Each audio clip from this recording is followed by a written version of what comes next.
The Young and the Restless spoilers. Shock.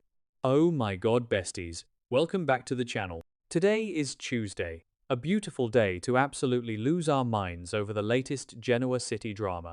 Grab your iced coffees and strap in, because we have so much to talk about, and I am barely holding it together. You guys, I am deceased. Stop what you are doing right this very second. I am literally shaking. I am literally filming this while I'm running errands, sitting in the parking lot of Target with my hazard lights blinking, because I just had to jump on here and vent. I cannot even begin to process the absolute cinematic mayhem that just unfolded on our screens. We need to talk about this now. I am genuinely unwell. I am personally offended and totally living for the sheer, unadulterated chaos of what just happened, but mostly I am just straight up disgusted. Send help. My soul has actually left my body. I was watching this unfold, and I was mid-skincare and smeared charcoal mask all over the rug because my jaw dropped so hard. I am hyperventilating. We are not just watching this show anymore, besties. We are invested. These people are our real-life neighbors, and I am spiraling over their deeply, deeply flawed life choices. Wait, backtrack for a second. I missed a step. Let me set the scene so you fully understand the gravity of this absolute mess. Let's talk about Billy Abbott. Bestie, be for real right now. Billy is currently on the most massive, delusional ego trip of the century. He has been running around Genoa City like he owns the place, which, in his mind, he basically does now. Did I say that yet? Ugh. My brain is mush. Moving on. Billy has been flexing this insane claim that the Abbotts technically own Chancellor Industries because of some ancient, unpaid financial bailout from John Abbott. He literally crashed Lily and Kane's party to drop this bomb, and now he is parading around like he is the supreme ruler of the corporate world. He is so smug, so arrogant, and so completely obsessed with this hostile takeover that he is entirely blind to the destruction he is leaving in his wake. So, picture this. Billy is at the Genoa City Athletic Club. The GCAC, you guys. The lighting is low, the vibes are pretentious, and Billy is sitting there drinking, basically vibrating with his own self-importance. He is celebrating. He is bragging to anyone who will listen about how he has seized control of Chancellor and how he is officially taking charge next week. He is literally raising a glass to his own ruthless ambition. And who happens to be there to witness this absolute spectacle of male audacity? AUDRA, Charles. Oh, hold on. I should have mentioned this earlier, but AUDRA and Sally have been getting so close lately. AUDRA was legit the one who stood by Sally in the bathroom, handing her the pregnancy test, holding her hand while she waited for the results. They bonded. They had this deep, emotional connection over Sally's fears of losing another baby, remembering poor little Ava, and figuring out what to do about Billy. AUDRA literally looked Sally in the eye and supported her. So you would genuinely think that AUDRA would have Sally's back, right? You would think AUDRA would be Team Sally through and through. Well, think again, because these people are officially on my do not perceive list. I am so done. AUDRA walks up to Billy at the GCAC. At first, she is giving him major side-eye. She is acting all skeptical, looking at him like he has lost his actual mind, which he has, by the way. She even acts a little worried about Sally's reaction to all this corporate warfare. She is like, Billy, what are you doing? You are going to stress out your pregnant girlfriend. Or at least, that is the energy she was projecting initially. But then, wait, I'm glitching. Okay, back to the main event. Instead of walking away, instead of telling Billy to go home to his pregnant fiancée, what does AUDRA do? She orders champagne. Yes, she straight up orders a bottle of champagne for the two of them to share. I am literally screaming into the void right now. She sits down, the bartender pours the bubbly, and they start drinking together. They are clinking glasses, laughing, and basking in this toxic corporate greed glow. And don't even get me started on the vibes. The aesthetic of the GCAC is usually so classy, but right now it just looks like the backdrop for a supervillain origin story. Wait, do you guys hear that weird background noise? Is that a leaf blower outside my car? Why is someone using a leaf blower right now? I am trying to spill the most important tea of our lives. The absolute disrespect of the landscaping crew right now. Anyway, snapping back to the main tea. So Billy and AUDRA are drinking champagne, and they have this deeply hypocritical, absolutely unhinged conversation. AUDRA suggests that they should trust each other. Trust each other? For what? And then, the absolute kicker, the line that made me literally had to yeet my phone across the room. They agree that they won't hurt Sally. They toast to not hurting Sally. I am physically vibrating with rage. They raise their expensive crystal flutes, look into each other's eyes, and toast to their new friendship and to protecting Sally. The sheer, unadulterated audacity to invoke Sally's name while you are actively emotionally cheating on her in the middle of the athletic club.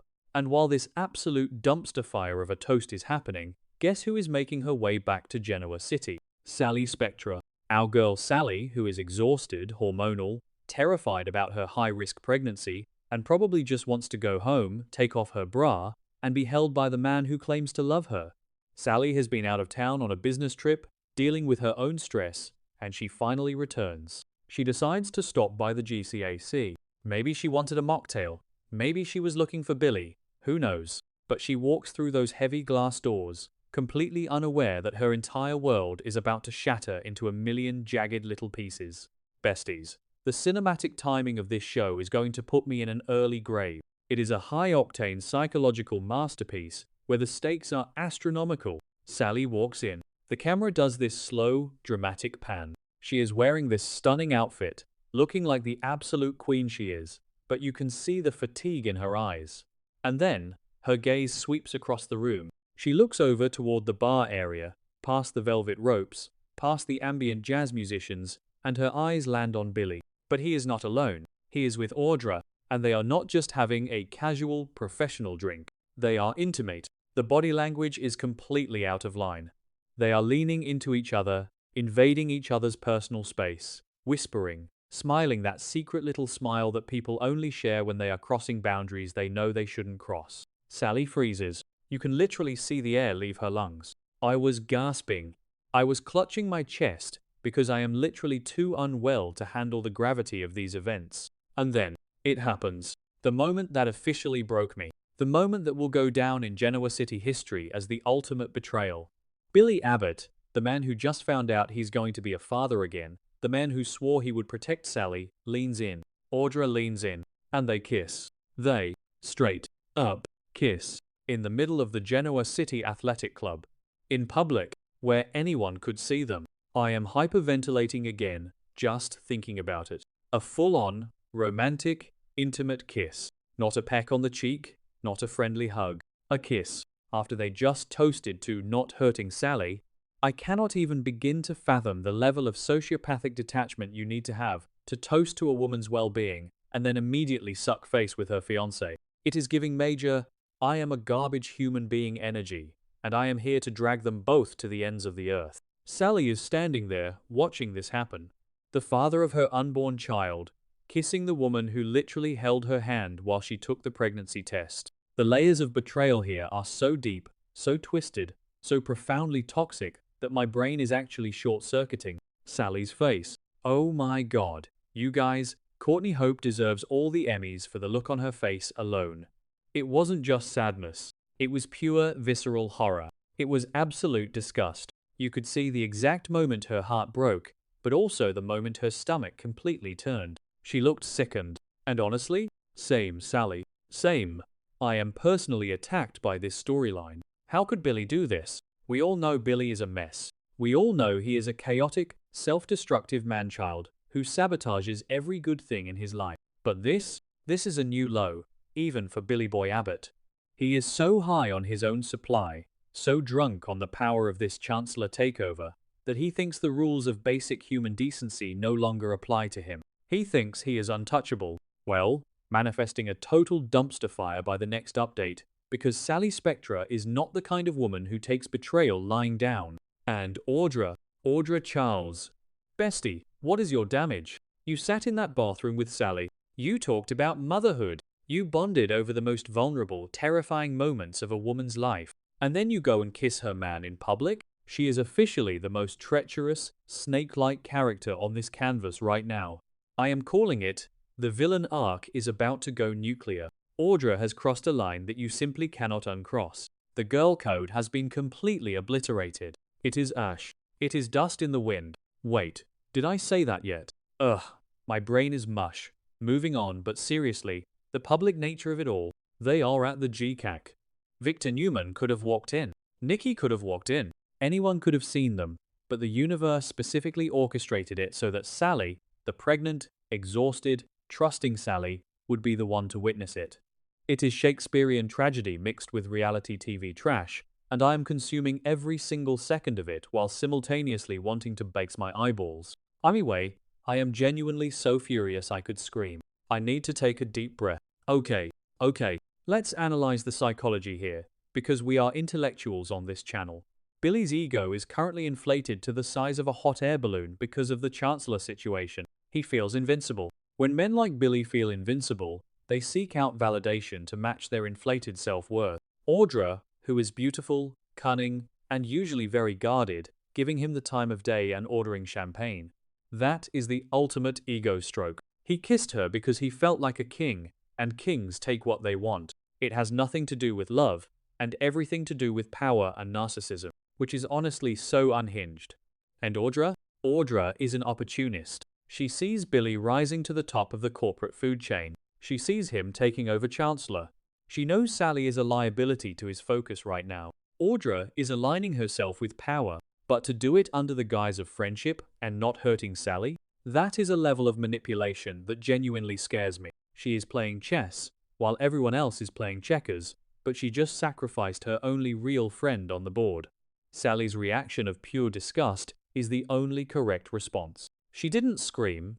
She didn't throw a drink yet. She just watched them, horrified, realizing that the life she was trying to build, the family she was hoping to create, is built on a foundation of absolute lies. The man she loves is a fraud, and her new best friend is a traitor. I literally cannot wait for tomorrow's episode. I need to see the fallout. I need Sally to march over there, grab that bottle of champagne, and pour it directly over Billy's smug, stupid head. I need her to look AUDRA in the eye and absolutely destroy her with a single sentence. I need the wrath of Sally Spectra to descend upon Genoa City like a biblical plague. I am officially unwell. I am going to be thinking about this kiss, this betrayal, this absolute travesty of justice for the rest of the week. My grip on reality is slipping, making it absolutely clear that this situation is now my entire personality, and I am not okay.